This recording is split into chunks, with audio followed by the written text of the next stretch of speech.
뒷좌석에 앉아있던 아내들만 숨졌다. 다소 의문점이 남는 이 바로 교통사고입니다.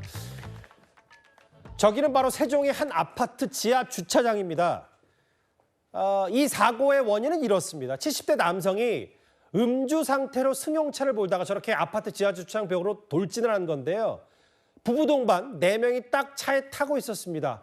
함께 점심을 먹고 집으로 돌아오던 길이었는데, 그런데 뒷좌석에 있던 아내 2사람만 숨졌거든요. 지금 화면에서 보시는 것처럼 사고 양상을 보면 본입 부분을 그대로 주차장 벽에 굉장히 강하게 들이받은 상태로 보이잖아요. 그런데 정작 앞쪽에 있었던 부부 중에 남자들은, 그러니까 남편들은 부상을 입은 상태에서 목숨은 건졌는데, 문제는 뒷좌석에 타고 있었던 아내들 2명이 모두 심정지 상태로 발견이 되었고 병원으로 이송됐지만 결국에 안타깝게 사망을 했다는 겁니다. 앞쪽에 충격이 세게 갔을 법한 상황에도 뒷좌석에 있는 사람들만 숨졌다는 점에서 좀 의문이 남는 상황이기는 한데요. 그런데 또 전문가들 얘기에 따르면 차량이 부서진 부분과 실제로 충격이 가해진 부분은 사고 경위에 따라서 좀 다를 수 있어서 이 부분은 좀 정밀한 조사가 필요하다고 하거든요. 네.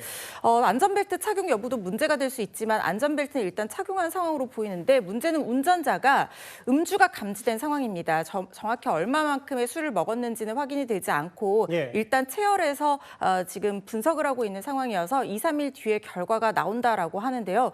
술을 먹고 갑자기 급가속을 한 이유가 무엇이었는지, 그리고 왜 뒷좌석에 탄 사람들만 숨졌는지에 대해서는 정확한 사고 경위 조사가 필요해 보입니다. 말씀하셨던 것처럼 뒷좌석에 탔던 그 여성은 남매 사이였고, 운전자와 숨진 여성 남매 사이였고, 뒷좌석에 탔던 2명의 여성만 사망했는데, 이것 또한 밝혀내야 되지만, 이게 지금 되짚어 보니까 음주 상태로 저렇게 돌진했으면 더 큰 피해가 일어날 수도 있었던, 아찔했던 상황인 거잖아요. 그렇죠. 음주 상태로 지하주차장까지 왔다라는 것은 음주를 한 식당에서부터 지하주차장까지 도로를 통해서 차를 몰고 왔다는 것입니다. 그렇죠.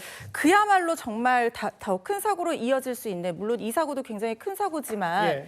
무고한 사람들의 목숨을 더욱더 위협할 수 있는 그런 아찔한 상황이 이어졌을 가능성이 높다는 생각이 들고, 자세한 예. 것은 운전자가 치료를 받고 조사할 수 있는 상황이 되면 조사를 통해서 좀 밝혀내야 된다는 생각이 들고, 예. 그리고 한 가지 또 의문점은 지하주차장 경사로를 내려온 뒤에 급가속을 한 것으로 추정이 되는데 브레이크 등에 불이 들어오지 않았다는 거예요. 음주량이 얼마였는지, 아니면 차에 문제가 있었던 건지, 이런 것들도 모두 조사 대상이 될 거라는 생각이 듭니다. 만약에 경찰에 좀 추가 조사 결과가 나오면 저 뒷좌석 아내들만 숨진 저 세종의 한 지하 주차장 교통사고, 저희가 후속 보도도 한번 하나씩 더 꼼꼼히 전해드리도록 하겠습니다.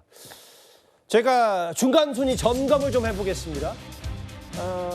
지상에서 폭발한 머스크 로켓과, 그리고 빈차 터리범이 덜미를 잡힌 얘기와, 이 미스터리는 좀 한번 따져봐야 될 세종시의 지하주차장 교통사고 얘기까지 129282로 공히 만나봤습니다.